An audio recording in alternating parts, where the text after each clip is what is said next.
வந்தாலுமே உன் தாயை போலே அது ஆகாது.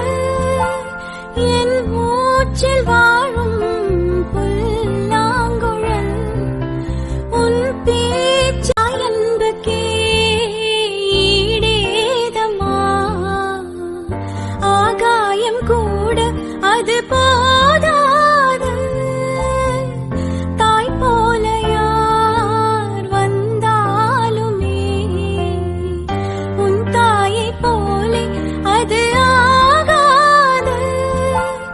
என் மூச்சில் வாழும் புல்லாங்குழல் உன் பேச்சா என்பக்கே ஈடேதம்மா. ஆகாயம் கூட அது